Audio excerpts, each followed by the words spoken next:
Hello everyone, এখন আমি তোমাদের সঙ্গে পৃথিবীর উৎপত্তি সম্পর্কে আলোচনা করব। তো দেখো, এখানে যে চ্যাপ্টারটা আছে পৃথিবীর উৎপত্তি এবং অভ্যন্তরভাগ, origin and interior of Earth, অর্থাৎ এখানে পৃথিবীর অভ্যন্তরভাগ সম্পর্কে কিন্তু আমি আগে একটা ভিডিওতে আলোচনা করেছি। তো তোমরা চাইলে সেই ভিডিওটা দেখতে পারো এবং সেখানে পৃথিবীর উৎপত্তি সম্পর্কে আমি বিস্তারিতভাবে আলোচনা করেছি। তো এই ভিডিওটাতে আমি পৃথিবীর উৎপত্তি সম্পর্কে যে সমস্ত মতবাদ আছে এবং যে সমস্ত তথ্য বা তত্ত্ব আছে সেগুলো আমি তোমাদের সঙ্গে শেয়ার করব। তো তোমরা একটু মন দিয়ে শোনো, দেখো বুঝতে পারবে। তাহলে দেখো, পৃথিবী সম্পর্কে বা পৃথিবীর উৎপত্তি সম্পর্কে আলোচনা করতে গেলে আমাদের কতগুলো বিষয় কিন্তু জানতে হবে, যেমন মহাবিশ্ব, জ্যোতিষ্ক, এই যে জিনিসগুলো আমরা কিন্তু আগে হয়তো জেনেছি, কিন্তু এই উৎপত্তি সম্পর্কে জানার আগে কিন্তু এই ধারণাগুলো যদি আমাদের ক্লিয়ার করা না হয় তাহলে কিন্তু আমাদের কিন্তু বুঝতে অসুবিধা হবে। তো আমি তোমাদের একটা কথা প্রথমে বলে রাখি, যে জ্যোতিষ্ক বলে যে কথাটা আছে না, এই জ্যোতিষ্ক কথাটা হচ্ছে একটা কমন কথা। যেমন আমরা মানুষ, এবারে মানুষের মধ্যে তোমার বিভিন্ন জাতির মানুষ আছে, বিভিন্ন সম্প্রদায়ের মানুষ আছে, বিভিন্ন অঞ্চলের মানুষ আছে, একটা দেশের সঙ্গে আরেকটা দেশের মানুষের মধ্যে পার্থক্য আছে। তো ঠিক তাই সেই রকম কিন্তু আমরা আমাদের যে মহাবিশ্ব, এই মহাবিশ্বে যা কিছু জিনিস নিয়ে গঠিত সেগুলো কিন্তু প্রত্যেকটাই হচ্ছে জ্যোতিষ্ক। এবার জ্যোতিষ্ককে ধরো বিভিন্ন রকম ইউনিটে ভাগ করা হচ্ছে, যেমন ছায়াপথ, ছায়াপথের মধ্যে আকাশগঙ্গা হচ্ছে একটা ছায়াপথ, গ্রহ, নক্ষত্র, তারপরে তোমার বামন গ্রহ, গ্রহাণুপুঞ্জ, উপগ্রহ, এগুলো সবই কিন্তু হচ্ছে তোমার জ্যোতিষ্কের অন্তর্গত। অর্থাৎ আমরা আকাশে যা কিছু দেখতে পাই সবই কিন্তু হচ্ছে জ্যোতিষ্ক, এবং পৃথিবী নিজেও কিন্তু একটা জ্যোতিষ্ক। এবার কি, এই জ্যোতিষ্কগুলোকে আবার বিভিন্ন ভাবে তোমার ভাগ করা হয়েছে। তো এইগুলো সম্পর্কে আমাদের প্রথমে জানতে হবে যে মহাবিশ্ব বা মহাবিশ্ব কোন জিনিসটাকে বলছে। তো এখানে দেখো, মহাবিশ্বটা হচ্ছে কি, মহাবিশ্ব কথাটাকে কিন্তু বলো পুরো জিনিসটাকেই বলছে যে অস্তিত্বশীল সকল বস্তু ও শক্তির সম্ভার হলো মহাবিশ্ব। এর ব্যাপ্তি পরিমাপযোগ্য নয়। অসংখ্য ছায়াপথ, ধূমকেতু, নক্ষত্র, গ্রহ, উপগ্রহ, গ্রহাণুপুঞ্জ এবং অন্যান্য জ্যোতিষ্ক নিয়ে মহাবিশ্ব গঠিত। মহাবিশ্বের শেষ কোথায় তা আজও কিন্তু অজানা। অর্থাৎ আমরা যা কিছু দেখতে পাই, আমাদের যে বিশ্ব ব্রহ্মাণ্ড, এই মহাবিশ্বের অপর নাম হচ্ছে বিশ্ব ব্রহ্মাণ্ড। এখানে বিশ্ব কথাটা থাকলেও কিন্তু এটা কিন্তু পৃথিবীকে শুধু নয়, মহাবিশ্ব মানে পৃথিবীর বাইরেও যে জগৎ আছে, অর্থাৎ যে নক্ষত্রমণ্ডল, আবার আরও অন্যান্য যে নক্ষত্রমণ্ডলগুলো আছে, সৌরজগৎ, এগুলো সবই কিন্তু মহাবিশ্বের অন্তর্গত। অর্থাৎ মহাবিশ্বটা হচ্ছে তোমার কি, একটা সবথেকে বড় ইউনিট, যার মধ্যে কিন্তু সবই পড়ছে, সৌরজগৎ পড়ছে, পৃথিবী পড়ছে, সূর্য পড়ছে, চাঁদ পড়ছে, আরও অন্যান্য যে নক্ষত্রগুলো আছে সেগুলো পড়ছে, ছায়াপথ পড়ছে, এ সবই হচ্ছে তোমার মহাবিশ্ব। এরপরে আমাদের যেটা জানতে হবে সেটা হচ্ছে কি, জ্যোতিষ্ক। দেখো, জ্যোতিষ্কটা কিন্তু আমাদের ধারণাটা ক্লিয়ার করতে হবে। আমরা যা কিছু দেখতে পাই মহাবিশ্বে সেগুলো সবই কিন্তু হচ্ছে এক একটা জ্যোতিষ্ক। তাহলে জ্যোতিষ্ক কী বলছে দেখো, বলছে যারা মহাকাশে জ্যোতি বা আলো বিতরণ করে সেই অসংখ্য আলোক বিন্দুকে এক কথায় জ্যোতিষ্ক বলা হয়। তাহলে দেখো এখানে কি বলছে, যারা জ্যোতি বা আলো বিতরণ করে তাদেরকে কিন্তু জ্যোতিষ্ক বলছে, কিন্তু যে আলো বিতরণ করছে না তাকে কিন্তু জ্যোতিষ্ক বলছে না। অতএব আমি যে কথাটা প্রথমে বলছিলাম সেখান থেকে একটু আলাদা হয়ে গেল জিনিসটা। তো যাই হোক, ক্ষমা করব, আমার হয়তো ভুল হয়ে গেছে এটা। তো যাই হোক, জ্যোতি যারা দেয় সেগুলোকে জ্যোতিষ্ক বলছে, অর্থাৎ সূর্য হচ্ছে জ্যোতিষ্ক, কিন্তু গ্রহকে তাহলে এই ক্ষেত্রে তোমার জ্যোতিষ্ক বলা যাচ্ছে না। কিন্তু দেখো, এখানে সবই কিন্তু বলছে, মহাকাশে নানা রকম নক্ষত্র, গ্রহ, গ্রহাণুপুঞ্জ, উপগ্রহ, ধূমকেতু, উল্কা, নীহারিকা প্রভৃতি জ্যোতিষ্ক কিন্তু দেখতে পাওয়া যায়। তাহলে আমি কিন্তু ঠিকই বলেছি। এখানে প্রথমে হয়তো এটা অন্য অর্থে এটাকে ব্যবহার করেছে, কিন্তু পরে বলছে, কিন্তু দেখো উদাহরণটা দেখলে বুঝতে পারা যাচ্ছে যে সবই হচ্ছে তোমার জ্যোতিষ্ক। অর্থাৎ আমি যেটা বলেছি সেটাই ঠিক, যে আমাদের মহাবিশ্ব যা কিছু দেখতে পাওয়া যায় সবই কিন্তু হচ্ছে জ্যোতিষ্ক। এরপর দেখো ছায়াপথ। তাহলে ছায়াপথ কোনটাকে বলছে, বলছে মহাকাশে গ্রহ, উপগ্রহ, কোটি কোটি নক্ষত্র, গ্যাসীয় মেঘপুঞ্জ, ধূলিকণা ইত্যাদি একত্র সমাবেশে গঠিত উজ্জ্বল আলোক বলয়কে ছায়াপথ বলা হয়। আমাদের পৃথিবী হচ্ছে তোমার আকাশগঙ্গা ছায়াপথের অন্তর্গত। এরপর দেখো, আকাশগঙ্গা কি, এই আকাশগঙ্গা হচ্ছে একটা ছায়াপথ যেখানে আমাদের পৃথিবী অবস্থান করছে বা সৌরজগৎ অবস্থান করছে। বলছে মহাবিশ্বের অসংখ্য ছায়াপথের মধ্যে যেটিতে সূর্য তার পরিবার নিয়ে আছে আর সেই পরিবারের অংশ হিসাবে আমরাও আছি, তাকে আকাশগঙ্গা ছায়াপথ বলা হয়। ইংরাজিতে একে বলা হয় মিল্কি ওয়ে। ঠিক আছে, তাহলে আকাশগঙ্গার ইংরাজি অনুবাদ হচ্ছে মিল্কি ওয়ে। বৈশিষ্ট্য কি, প্রায় 10,000 কোটি নক্ষত্র, গ্যাস, ধূলিকণা নিয়ে আকাশগঙ্গা গঠিত। 2 হচ্ছে এটি একটি প্যাঁচানো বা সর্পিল আকৃতির ছায়াপথ। হ্যাঁ, খালি চোখে রাতের আকাশে যত তারা দেখা যায় সবই আকাশগঙ্গা ছায়াপথের তারা। 4 হচ্ছে আকাশগঙ্গা ছায়াপথের কেন্দ্র থেকে কিছুটা দূরে প্রান্তভাগে আছে আমাদের সৌরজগৎ। হ্যাঁ, 5 নম্বর কি, এই আকাশগঙ্গা ছায়াপথে 200 থেকে 400 মিলিয়ন নক্ষত্র আছে। সূর্য এই আকাশগঙ্গা ছায়াপথের অন্যতম নক্ষত্র। নিকটতম ছায়াপথ কোনটা? সেটা হচ্ছে আন্দ্রোমেদা আকাশগঙ্গার নিকটতম ছায়াপথ। এরপর দেখো নক্ষত্র কাকে বলছে। এবার নক্ষত্র কি বলছে, যে সমস্ত জ্যোতিষ্কের নিজস্ব আলো রয়েছে, যার মাধ্যাকর্ষণ শক্তির প্রভাবে গ্রহ চারিদিকে আবর্তন করে, তাকে নক্ষত্র বলা হয়। নক্ষত্রের নিজস্ব শক্তির উৎস রয়েছে, তবে আজও বেশিরভাগ নক্ষত্রের নাম, সংখ্যা ও আয়তন অজানা। ঠিক আছে, এবার দেখো নক্ষত্র মণ্ডল কোনটাকে বলছে। অনেকগুলি নক্ষত্রের দলবদ্ধভাবে একত্রে অবস্থানকে নক্ষত্র মণ্ডল বলা হয়। উদাহরণ হচ্ছে সপ্তর্ষি মণ্ডল, কালপুরুষ, এগুলো হচ্ছে তোমার নক্ষত্র মণ্ডলের উদাহরণ। এবার দেখো ধূমকেতু কোনটাকে বলে। ধূমকেতু হচ্ছে সৌরজগতের হিমশীতল প্রান্তভাগ থেকে পরিক্রমণ পথ পরিবর্তন করে সূর্যের দিকে ছুটে আসা জ্যোতিষ্কগুলিকে ধূমকেতু বলা হয়। অর্থাৎ পৃথিবীর দিকে যেগুলো ছুটে আসছে যে জ্যোতিষ্কগুলো, সেগুলোকে বলছে ধূমকেতু। দৃশ্যমানতা বলছে সূর্যের যত কাছে আসতে থাকে তত উষ্ণতা বাড়তে থাকায় এদের ছুটন্ত দেহের পিছনে বাষ্পগুলিকে লেজ বা ঝাড়ুর মতো দেখায়। এরপর দেখো উল্কা কোনটাকে বলছে। উল্কা বলছে পৃথিবীর বায়ুমণ্ডলের মধ্য দিয়ে পৃথিবীর প্রবল মাধ্যাকর্ষণ শক্তির প্রভাবে প্রচণ্ড গতিতে ভূপৃষ্ঠের দিকে ধাবমান জ্যোতিষ্কদের উল্কা বলা হয়। উল্কা পৃথিবীর বায়ুমণ্ডলের মধ্য দিয়ে প্রতি সেকেন্ডে 11 থেকে 72 কিলোমিটার বেগে ভূপৃষ্ঠের দিকে নেমে আসে। এই ঘটনাকে উল্কাপাত বা তারা খসা বলা হয়।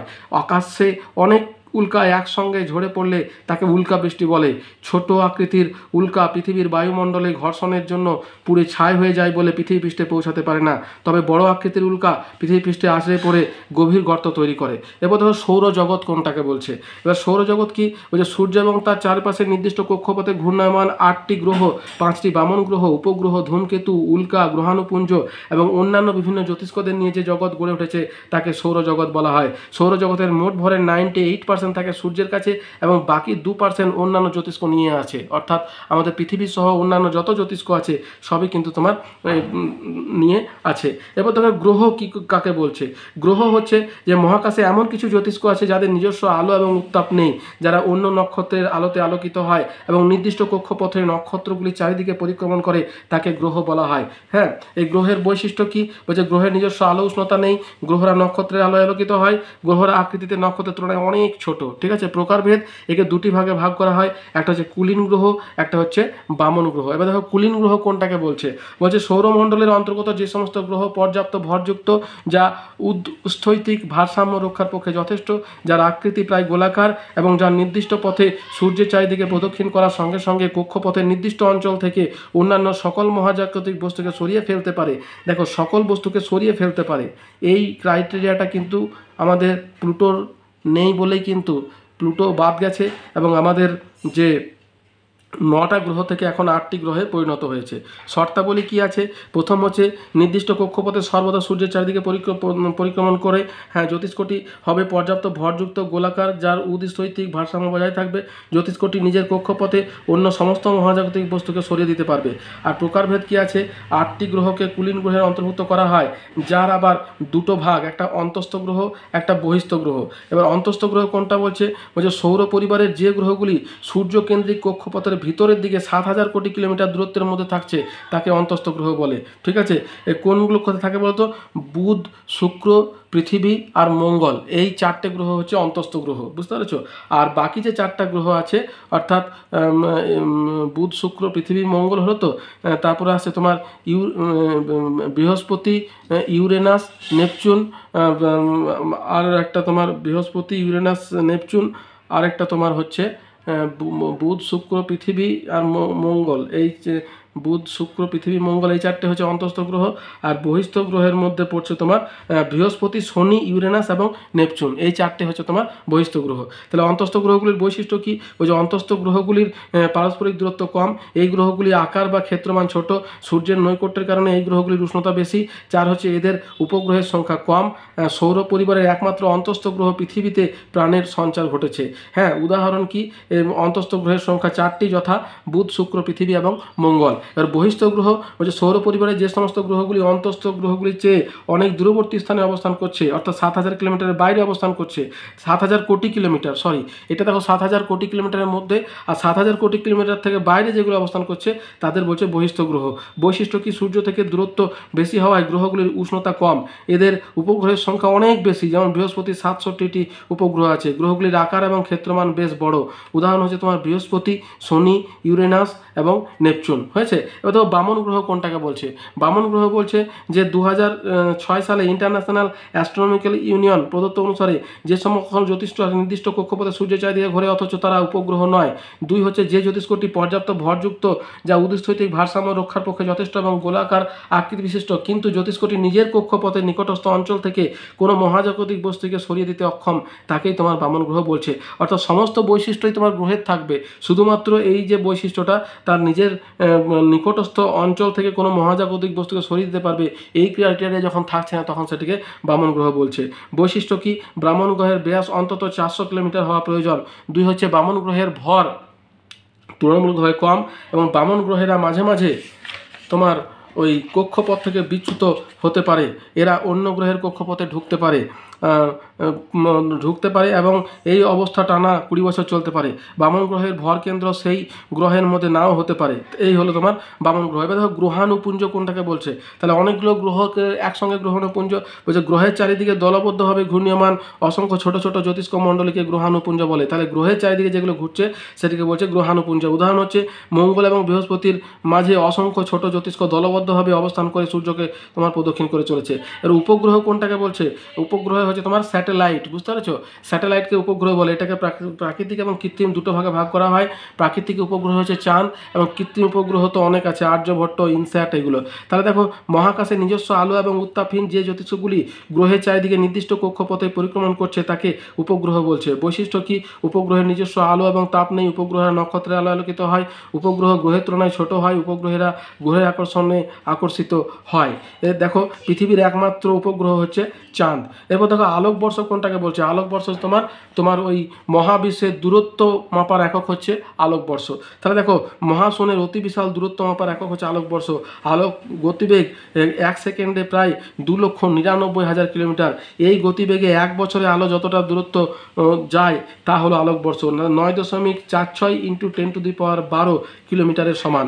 এবার দেখো কুইপার বেল্ট কোনটাকে বলছে। বলছে কুইপার বেল্ট হলো তুষার দ্বারা গঠিত চাকতি আকৃতির অঞ্চল যা নেপচুন, প্লুটো সহ বিভিন্ন বামন গ্রহ এবং বিভিন্ন ধূমকেতুর কক্ষপথের চারিদিকে পরিলক্ষিত হয়। কুইপার বেল্টে 100 কিলোমিটারেরও বেশি তুষার নির্মিত অংশ দেখা যায়। প্রথম কুইপার বেল্ট আবিষ্কৃত হয় 1992 সালে। জ্যোতির্বিজ্ঞানী গেরার্ড কুইপার 1950 সালে কুইপার বেল্টের অস্তিত্ব অনুধাবন করেন। তাহলে এই গেল তোমার কুইপার বেল্ট। এবার আমাদেরকে যেটা জানতে হবে যে পৃথিবীর উৎপত্তি সংক্রান্ত তত্ত্বগুলির বিশ্লেষণ দাও। তাহলে দেখো আমাদের পৃথিবীর উৎপত্তি সংক্রান্ত যে তত্ত্বগুলো আছে সেগুলোকে দুটো ভাগে ভাগ করছে। একটা হচ্ছে বৈজ্ঞানিক ধারণা, একটা হচ্ছে ধর্মীয় ধারণা বা পরম কারণবাদী। তাহলে ধর্মতে যেটা আলোচনা করা হয় বিভিন্ন ধর্মে, সেটা ধরো ওরা পৃথিবীর উৎপত্তি সম্পর্কে তাদের যে ধর্মের যে স্রষ্টা সেই পৃথিবীকে সৃষ্টি করেছে এরকম। যেমন ধরো আমাদের যেটা আছে জগন্নাথকে ঠুটো জগন্নাথ বলা হয়, এবং তার ব্যাখ্যাটা কি যে ওই জগন্নাথ নাকি পৃথিবী সৃষ্টি করতে করতে তার হাতটা ক্ষয় হয়ে গিয়ে সে ঠুটো জগন্নাথে পরিণত হয়েছে। তাহলে এই যে কিছু কিছু ধর্ম, বিভিন্ন ধর্মে এরকম ব্যাখ্যা আছে। আমি শুধু একটা মাত্র তোমাদের বললাম যেটুকু আমার জানা ছিল, এছাড়া বিভিন্ন ধর্মে আছে। তো এবার সেটা না হয় অন্য, এটা কিন্তু আমাদের সিলেবাসের মধ্যে নয়, কিন্তু ভাগটা আছে। এবার দেখো বৈজ্ঞানিক ধারণাকে দুটো ভাগে ভাগ করছে। একটা হচ্ছে চিরাচরিত বা ধ্রুবতী ধারণা, চিরাচরিত, আর আধুনিক ধারণা, অর্থাৎ পুরনো ধারণা, নতুন ধারণা, এই দুটো ভাগে ভাগ করছে। নতুন ধারণাকে আবার 3টে ভাগে ভাগ করছে। বলছে এক বস্তু কেন্দ্রিক ধারণা, দ্বিবস্তু কেন্দ্রিক ধারণা, আর বহু বস্তু কেন্দ্রিক ধারণা। এবার দেখো আমরা ধ্রুপদী বা তোমার পুরনো ধারণাগুলো কি বলছে সেটা আমরা একটু প্রথমে জানবো, তারপরে আধুনিক ধারণা সম্পর্কে জানবো। তাহলে পুরনো ধারণা বলছে অষ্টাদশ ঊনবিংশ শতাব্দীতে বৈজ্ঞানিকগণ কিছু অনুমানের ভিত্তিতে পৃথিবীর উৎপত্তি সম্পর্কে তার মত পোষণ করেন, যেগুলিকে ধ্রুপদী তত্ত্ব বলা হয়। এই তত্ত্বগুলির মধ্যে উল্লেখযোগ্য হলো তোমার বুফন 1749 সালে এর ধূমকেতু তত্ত্ব, কান্ট 1755 সালের এর গ্যাসীয় তত্ত্ব, ল্যাপলাস এর নীহারিকা তত্ত্ব, রসগান এর আবর্তন জোয়ারি তত্ত্ব, তারপরে চেম্বারলিন ও মুলটন 1904 আপাত সংঘর্ষ এবং গ্রহণিকা বা গ্রহাণু তত্ত্ব, জিন্স জেফ্রিজ এর জোয়ারি তত্ত্ব, তারপরে লিটন হোয়েল এর দ্বিনক্ষত্রীয় তত্ত্ব, স্মিথ কুপারের সঞ্চয় তত্ত্ব, তারপরে তোমার হোয়াইসেভার এর ধূলি মেঘ মতবাদ, তারপরে অটো স্কিমিটি এর অন্ত নক্ষত্র ধূলি মতবাদ, তারপরে তোমার জেরাল্ড কুইপার এর প্রাচীন গ্রহতত্ত্ব। যেহেতু এই তত্ত্বগুলির কোনোটি বৈজ্ঞানিক প্রমাণ নেই, তাই এই তত্ত্বগুলিকে ধ্রুপদী ধারণা বলাই বেশি যুক্ত। ধ্রুপদী মানে পুরনো বা প্রাচীন, ঠিক আছে। পাঠ্যসূচি অনুসারে কান্টের গ্যাসীয় তত্ত্ব আর জিন্স ও জেফ্রিসের জোয়ারি তত্ত্ব, এই দুটো আলোচনা করা হলো। অর্থাৎ তোমার এই তত্ত্বটা অর্থাৎ 2 নাম্বারটা আর তোমার ওই জোয়ারি তত্ত্বটা অর্থাৎ এই তত্ত্বটা, এই দুটো কিন্তু তোমাদের সিলেবাসে আছে। এই দুটো সম্পর্কে আমরা আলোচনা করব। এবার গ্যাসীয় তত্ত্বটা কি বলছে দেখো, বলছে এই তত্ত্বের প্রবর্তক হচ্ছে তোমার ইমানুয়েল কান্ট। তার মূল বক্তব্যটা কি বলছে, কান্টের ধারণা অনুসারে বহু কোটি বছর পূর্বে মহাবিশ্ব অতি প্রাকৃতিকভাবে সৃষ্ট শীতল, কঠিন, নিশ্চল, প্রাথমিক বা আদি বস্তুকণার মেঘপুঞ্জে ঘন কুয়াশার মতো পরিপূর্ণ ছিল। 2 নম্বর কি হলো, যে অভিকর্ষজ বলের প্রভাবে কণাগুলি পরস্পরের দিকে আকৃষ্ট হয়ে সংঘর্ষে লিপ্ত হয়, ফলে তাদের মধ্যে প্রচুর পরিমাণ তাপের সঞ্চার ঘটে এবং ঘূর্ণনের সৃষ্টি হয়। 3 নম্বর কি বলছে, প্রচণ্ড উত্তাপ ও ঘূর্ণনের প্রভাবে ঘূর্ণায়মান বস্তুকণার চারপাশে উত্তপ্ত গ্যাসীয় পদার্থ জমা হয়ে বস্তুকণার সঙ্গে ঘুরতে থাকে, যাকে তোমার নীহারিকা বলা হয়। পরবর্তী পর্যায়ে উত্তপ্ত নীহারিকাটি ধীরে ধীরে ঠান্ডা এবং সংকুচিত হয়ে থাকে, কিন্তু অতি তীব্র আবর্তন বেগের ফলে সৃষ্ট বলের প্রভাবে নীহারিকার মধ্যভাগ প্রসারিত হয়। এক সময় কেন্দ্রাতিক বল এবং কৌণিক ভরবেগ বেড়ে গেলে নীহারিকার বাইরের বস্তুকণা এবং মেঘ 7টি বলয় আকারে মূল নীহারিকা থেকে ছিটকে গিয়ে নীহারিকার চারপাশে ঘুরতে থাকে। 5 নম্বর কি, নীহারিকার অবশিষ্ট কেন্দ্রীয় অংশটি সূর্যে পরিণত হয় এবং বিচ্ছিন্ন বলয়গুলি ক্রমশ শীতল এবং ঘনীভূত হয়ে পৃথিবী সহ অন্যান্য গ্রহের সৃষ্টি করে। পরবর্তীকালে এই প্রক্রিয়ায় নবগঠিত গ্রহগুলি থেকে উপগ্রহগুলি সৃষ্টি হয় এবং সৌরজগৎ পরিপূর্ণতা লাভ করে। দেখো এইভাবে তোমরা ছবিটা কিন্তু তোমরা দিতে পারো। এরপর দেখো এই মতবাদের সমালোচনা কি কি আছে। এর সমালোচনা হচ্ছে তোমার কি, যে সৌরজগতের সৃষ্টি সম্পর্কিত আধুনিক ধারণাগুলির মধ্যে বেশ সদিশ থাকলেও কান্টের তত্ত্ব কিন্তু ত্রুটিহীন নয়, ঠিক আছে। কারণ কি, 1 নম্বর কান্টের মতবাদ তোমার তাপগতি সূত্র অনুসারে অচল, কারণ কৌণিক ভরবেগের নিয়ম অনুযায়ী কণার পারস্পরিক সংঘর্ষের ফলে ঘূর্ণন সৃষ্টি হতে পারে না। অর্থাৎ কান্ট যে প্রক্রিয়ায় নীহারিকা সৃষ্টির কথা বলেছেন তা কৌণিক ভরবেগের সংরক্ষণ নীতিকে লঙ্ঘন করে। এটাই হলো প্রথম। দ্বিতীয় কি, আদি শীতল বস্তুকণার সংঘর্ষে বিপুল তাপ উৎপন্ন হওয়া সম্ভবপর নয় বলে বিজ্ঞানীরা মনে করেন। অর্থাৎ উনি যে তাপের কথা উনি বলেছেন এবং তার যে ব্যাখ্যা দিয়েছেন সেটা সম্ভব নয়। 3 নম্বর কি, আদি বস্তুকণার উৎস থেকে কান্ট কোনো মতামত ব্যক্ত করেননি। উক্ত গতিহীন বস্তুকণা কীভাবে প্রারম্ভিক গতি লাভ করেছিল সেই বিষয়েও কান্ট কিন্তু নীরব থেকেছেন। 4 কি, এই তত্ত্ব অনুসারে সৃষ্ট গ্রহ উপগ্রহগুলির আবর্তনের অভিমুখ একই দিকে অর্থাৎ পশ্চিম থেকে পূর্বে হওয়া উচিত, কিন্তু প্রকৃতপক্ষে তার ব্যতিক্রম রয়েছে। শুক্র পূর্ব থেকে পশ্চিমে, ইউরেনাস উত্তর থেকে দক্ষিণে, গ্রহ এবং শনি বৃহস্পতি উপগ্রহগুলি বিপরীতমুখী আবর্তনের ব্যাখ্যা এই তত্ত্বের মাধ্যমে পাওয়া যায় না। অর্থাৎ তার মত অনুযায়ী কিন্তু সমস্ত গ্রহকে পশ্চিম থেকে পূর্বে আবর্তন করার কথা ছিল, কিন্তু সেটা হয় না। কিন্তু এটার গুরুত্ব কি আছে বলছে, নিউটনের মাধ্যাকর্ষণ তত্ত্বের উপর প্রতিষ্ঠিত কান্টের তত্ত্ব অতি আধুনিক মতবাদের অনুরূপ। এই তত্ত্ব অত্যন্ত সরল এবং সহজেই বোধগম্য। বৈজ্ঞানিক যুক্তির অভাব থাকলেও এই তত্ত্ব সর্বপ্রথম অতি প্রাঞ্জলভাবে সৌরজগতের জন্মবৃত্তান্ত ব্যাখ্যা করে। তাহলে এটা কিন্তু প্রথম এসেছিল। এবার দেখো জোয়ারি মতবাদ কোনটাকে বলছে। তাহলে পূর্ববর্তী গ্রহাণু মতবাদ ও নীহারি মতবাদকে সমন্বিত করে 1918 সালে ব্রিটিশ বিজ্ঞানী জেমস জিন্স জোয়ারি মতবাদের প্রবর্তন করেন। পরবর্তীকালে 1951 খ্রিস্টাব্দে বিজ্ঞানী হ্যারল্ড জেফ্রিস এই তত্ত্বকে পরিমার্জন করে নতুন রূপে উপস্থাপিত করেন। এর মূল বক্তব্যটা কি? এর মূল বক্তব্য হচ্ছে যে এই তত্ত্ব অনুসারে গ্রহগুলির সৃষ্টির পূর্বে আদিম সূর্য ছিল প্রকাণ্ড গোলাকার বাষ্পপিণ্ডরূপী এক বিশাল নক্ষত্র। 2 নম্বর, সূর্যের চেয়ে বহুগুণ বড় এবং শক্তিশালী একটি বহিরাগত নক্ষত্র আকস্মিকভাবে সূর্যের কাছে চলে এলে তার তীব্র আকর্ষণে সূর্যের গ্যাসীয় মণ্ডলে সমুদ্র জলে জোয়ারের ন্যায় প্রবল জোয়ার সৃষ্টি হয়। তার 3 নম্বর কি, সূর্যের অভিকর্ষজ বল অপেক্ষা আগন্তুক নক্ষত্রের আকর্ষণজনিত জোয়ারি বলের প্রাবল্যের কারণে সূর্যের গ্যাসীয় মণ্ডল স্ফীত হয়ে ওঠে। 4 নম্বর হচ্ছে কি, জোয়ারি বলের প্রভাবে সূর্যের কিছুটা স্ফীত গ্যাসীয় পদার্থ মাকু বা পটলের ন্যায় আকৃতি নিয়ে সৌরদেহ থেকে বিচ্ছিন্ন হয়ে যায়, কিন্তু সূর্যের আকর্ষণ হেতু তা সূর্যের চারিপাশেই ঘুরতে থাকে। 5 নম্বর কি, পটল আকৃতির অংশটি পরবর্তী সময়ে কয়েকটি খণ্ডে বিভক্ত হয়ে কালক্রমে জমাটবন্ধ হয়ে হয়ে সূর্যের চারিদিকে ভ্রাম্যমান গ্রহের সৃষ্টি করে।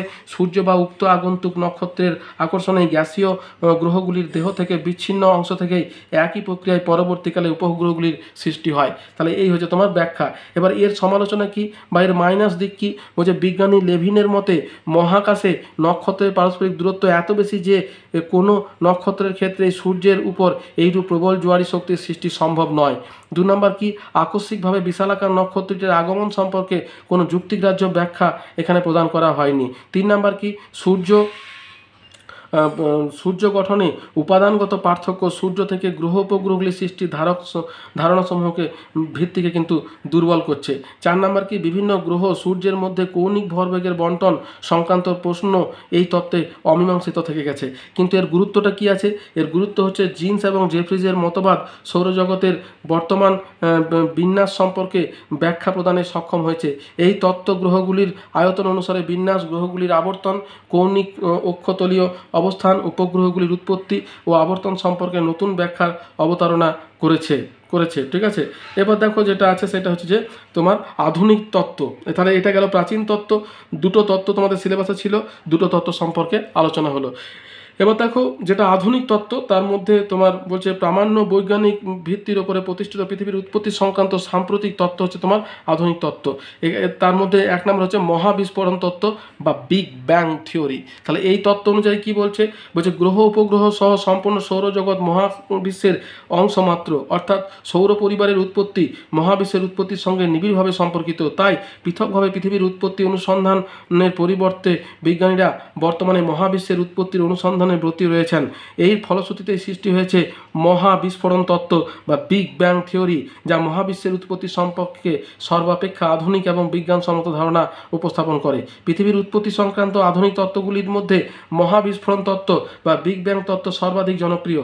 বিগ শব্দের অর্থ বড় এবং মহা এবং ব্যাং শব্দের অর্থ হচ্ছে বিস্ফোরণ বা আওয়াজ, একত্রে মিলে বিগ ব্যাং অর্থাৎ মহাবিস্ফোরণ বা বড় আওয়াজ। ঠিক আছে। প্রবর্তনকে বেলজিয়ামের পদার্থবিদ জর্জ লেমিটরকেই সমগ্র মহাবিশ্বের উৎপত্তির ব্যাখ্যায় বিগ ব্যাং তত্ত্বের জনক হিসাবে কিন্তু অভিহিত করা হয়। তবে 1929 খ্রিস্টাব্দে মার্কিন বিজ্ঞানী এডুইন হাবল এর গবেষণালব্ধ ফলাফলের ভিত্তিতে পদার্থবিদ্যা এবং জ্যোতির্বিদ্যার সমন্বয়ে ভূগোলের এই তত্ত্ব জনপ্রিয় হয়ে ওঠে। পরবর্তী সময়ে জর্জ গ্যামো, তারপর R.W. উইলসন এবং পেনজিয়ান, তারপর স্টিভেন হকিন্স, যিনি 1993 সালে প্রমুখ বিজ্ঞানীগণের গবেষণা এই তত্ত্বের শক্তির ভিত্তি প্রদর্শন করেন। তাহলে এতগুলো বিজ্ঞানী কিন্তু তোমার এই বিগ ব্যাং থিওরির সঙ্গে যুক্ত। এই বিজ্ঞানীগুলোর নাম কিন্তু তোমাদেরকে মনে রাখতে হবে, শর্ট প্রশ্নতে কিন্তু আসতে পারে। এবার দেখো এর মূল বক্তব্য কি। এই তত্ত্ব অনুসারে আজ থেকে প্রায় 1370 কোটি বছর আগে সমগ্র মহাবিশ্বের যাবতীয় বস্তু এবং শক্তি একত্রে একটি কেন্দ্রবিন্দু তথা কসমিক এগ, অত্যন্ত উত্তপ্ত এবং ঘন বস্তু এর মধ্যে ঘনীভূত অবস্থায় পুঞ্জীভূতভাবে ছিল। একে শূন্য বিন্দু বা ব্যতিক্রমী বিন্দু বা সিঙ্গুলারিটি বলে। এক সময় এই শূন্য বিন্দুটির ভর ও ঘনত্ব এক অসীম অবস্থায় পৌঁছায়, ফলে আদি বস্তুটি সংকুচিত এবং চরম অবস্থায় পৌঁছায়। এমত অবস্থায় শূন্য বিন্দুটির বিশাল বিস্ফোরণ ঘটে, যাকে বিগ ব্যাং বলে। বিস্ফোরণের এই ক্ষণই হলো মহাবিশ্ব সৃষ্টির মুহূর্ত। প্রাথমিক পর্যায়ে মহাবিশ্ব ছিল অত্যন্ত উষ্ণ এবং এর ঘনত্ব ছিল খুব বেশি। পরে তা প্রসারিত, শীতল এবং ঘনীভূত হয়ে এক একটি স্থানে আবদ্ধ হয়ে মূল গ্যালাক্সিতে পরিণত হয়। কোটি কোটি বছর ধরে মূল গ্যালাক্সিগুলি আরও ঘনীভূত হয়ে বড় গ্যালাক্সিতে পরিণত হয়। তখন এই গ্যালাক্সিগুলির মধ্যে অসংখ্য নক্ষত্রের জন্ম হয় এবং বর্তমান অবস্থার সৃষ্টি হয়। মহাবিস্ফোরণের স্বল্প সময়ের মধ্যে হাইড্রোজেন, হিলিয়াম এবং পরবর্তী সময়ে লোহাসহ বিভিন্ন পদার্থের উৎপত্তি ঘটে। এই পদার্থগুলির মধ্যে সৃষ্ট মহাকর্ষ বল কালক্রমে নক্ষত্র, নীহারিকা, ছায়াপথ প্রভৃতি গড়ে তোলে। তাহলে এই দেখো, এইটা হচ্ছে বিগ ব্যাং থিওরির তোমার চিত্র। যেখানে একটা থেকে 380 হাজার বছর পর, মিলিয়ন বছর পর, 1 মিলিয়ন বছর পর তার বর্তমান সময়, অর্থাৎ এই ছোট্ট একটা জিনিস থেকে মহাবিস্ফোরণের মাধ্যমে কিন্তু এখনকার বর্তমানে নক্ষত্রমণ্ডলটা কিন্তু তোমার সৃষ্টি হয়েছে। এই দেখো, এটা মহাবিস্ফোরণ, তারপরে অন্ধকার যুগ, তারপরে প্রথম নক্ষত্রের আবির্ভাব, আদি নক্ষত্রের উদ্ভব, সৌরজগতের উৎপত্তি এবং আধুনিককালের নক্ষত্রমণ্ডল, অর্থাৎ এরকমভাবে বাড়তে বাড়তে বর্তমানে এই জায়গাতে এসে পৌঁছেছে। এরপর দেখো এই মতবাদদের তোমার সুপার নোভা নামক বিশাল নক্ষত্রের বিস্ফোরণের ফলে উৎপন্ন গ্যাস এবং ধুলোর মেঘ নীহারিকা নামে পরিচিত। সুপারনোভা বিস্ফোরণের ফলে সৃষ্ট আলোড়নের প্রভাবে নীহারিকার সংকোচন এবং আবর্তনের বেগ ক্রমশ বৃদ্ধি পায় এবং উৎপন্ন কেন্দ্র বহির্মুখী শক্তির প্রভাবে নীহারিকার মধ্যভাগ স্ফীত একটি চাকতির আকার ধারণ করে, যা থেকে অত্যধিক মাত্রায় ঘনীভবন এবং সংকোচনের ফলে একটি অত্যন্ত উত্তপ্ত নক্ষত্র সূর্যের উৎপত্তি ঘটে। এই চাকতির বিভিন্ন স্থান থেকে বিভিন্ন আকারের যে শিলাখণ্ডের সৃষ্টি হয় তাকে গ্রহাণু বলে। গ্রহাণুগুলি সূর্যের চারিদিকে প্রবল বেগে ঘুরতে ঘুরতে পরস্পরের সঙ্গে সংঘর্ষে লিপ্ত হয় এবং পরস্পর সঙ্গবদ্ধ হয়ে বৃহৎ গ্রহের উৎপত্তি হয়। বিজ্ঞানীদের মতে এইভাবে আজ থেকে প্রায় 460 কোটি বছর পূর্বে পৃথিবীর সৃষ্টি হয়েছিল। এবার প্রমাণ কি বলতো? হাবলের প্রসারণ তত্ত্ব বলছে 1929 খ্রিস্টাব্দে এই হাবল প্রথম প্রমাণ করেন যে গ্যালাক্সি পুঞ্জ আমাদের থেকে ক্রমশ দূরে সরে যাচ্ছে, অর্থাৎ সমগ্র মহাবিশ্বের ক্রমশ সম্প্রসারণ ঘটে চলেছে। বিশ্ব ব্রহ্মাণ্ডের সুদূর প্রান্ত থেকে আগত দুর্বল শীতল বিকিরণ হাবলের তত্ত্বের সপক্ষে প্রমাণ উপস্থাপন করে। এবার মহাজাগতিক মাইক্রোওয়েভ স্বাভাবিক বিকিরণ, এটা কি বলছে? 1989 খ্রিস্টাব্দে মহাকাশে স্বাভাবিক তাপমাত্রা পরিমাপের জন্য নাসা মহাজাগতিক বিকিরণ এক্সপ্লোরার নামক একটি মহাকাশ যান পাঠিয়েছিল। 1990 খ্রিস্টাব্দে COBE পরিমাপকৃত অবশিষ্ট মহাকাশ বিকিরণ তাপমাত্রার পরিমাণ ছিল 2.725 K, যা CMBR এর নির্ণীত তাপমাত্রার সঙ্গে মিলে যাচ্ছে। ছায়াপথের বিবর্তন এবং বন্টন, সঠিকভাবে বিশ্লেষণ করলে দেখা যায় ছায়াপথসমূহের অন্তর্গঠন এবং বন্টন ব্যবস্থা মহাবিস্ফোরণ তত্ত্বের সমর্থন করে। এদের সমালোচনা কি বলছে? এই তত্ত্ব অনুসারে পৃথিবী এবং সৌরজগৎ সহ মহাবিশ্বের সকল বস্তু নির্দিষ্ট ভর বিশিষ্ট প্রায় শূন্য একটি বস্তু থেকে সৃষ্টি হয়েছে। অনেক বিজ্ঞানীর মতে প্রায় শূন্য এমন কোনো বস্তু হতে পারে না। 2 নম্বর কি? অসীম ভর বিশিষ্ট এই প্রায় শূন্য বস্তুটি কোথা থেকে এলো তার কোনো ব্যাখ্যা কিন্তু এই তত্ত্বে নেই। এই মহাবিস্ফোরণের পিছনে প্রকৃত কারণ কি ছিল তাও বিগ ব্যাং তত্ত্বে কিন্তু পাওয়া যায়নি। এবারে মন্তব্য কি বা গুরুত্ব কি বলছে? মহাবিশ্বের প্রসারণ এখনও চলছে, তা সত্ত্বেও অভিকর্ষ টান মহাজাগতিক বস্তুগুলিকে একসঙ্গে তাদের নির্দিষ্ট জায়গায় ধরে রেখেছে। সৃষ্টির আদিতে মহাবিশ্ব ছিল আয়তনে ছোট, গ্যালাক্সিগুলি খুব কাছাকাছি অবস্থান করত। সময় যত এগিয়েছে মহাবিশ্বের প্রসারণ হেতু গ্যালাক্সিগুলিও প্রসারিত হয়েছে। এই প্রসারণ অনন্তকাল চলবে নাকি মহাবিশ্ব আবার সংকুচিত হবে, এই বিষয়ে বিজ্ঞানী মহলে মতভেদ আছে। অনন্তকাল ধরে প্রসারণ ঘটলে মহাবিশ্ব অসীম বিশ্বের রূপ পরিগ্রহ করবে, আর বিপরীতে সংকোচন ঘটলে সসীম বিশ্বে পরিণত হবে। তাহলে এই হচ্ছে আমাদের বিগ ব্যাং থিওরি বা পৃথিবীর উৎপত্তি সম্পর্কে আধুনিক মতবাদ। তাহলে দেখো, আমি যতটা পারলাম এই জিনিসটা তোমাদের সঙ্গে শেয়ার করার চেষ্টা করলাম, যদিও জিনিসটা কঠিন, এবং এখান থেকে যে সমস্ত প্রশ্নগুলো ছোট ছোট আসবে সেগুলো তোমার নামের উপরে বেস করে, এবং তোমরা যতটা পারবে এটা করার চেষ্টা করবে। আমি পরে শর্ট প্রশ্ন নিয়ে আলোচনা করব। তাহলে এতদূর পর্যন্তই দেখো। যদি ভিডিওটা তোমাদের ভালো লেগে থাকে তাহলে একটা লাইক দিও, বন্ধুদের সঙ্গে শেয়ার করো, আর চ্যানেলটা সাবস্ক্রাইব করে রাখো। আর যদি কোনো প্রশ্ন থাকে আমাকে কমেন্ট বক্সে কমেন্ট করো, আমি তোমাদের প্রশ্নের উত্তর দেওয়ার যথাসাধ্য চেষ্টা করব। তাহলে এতদূর পর্যন্তই, দেখা হচ্ছে পরের ভিডিওতে। ধন্যবাদ।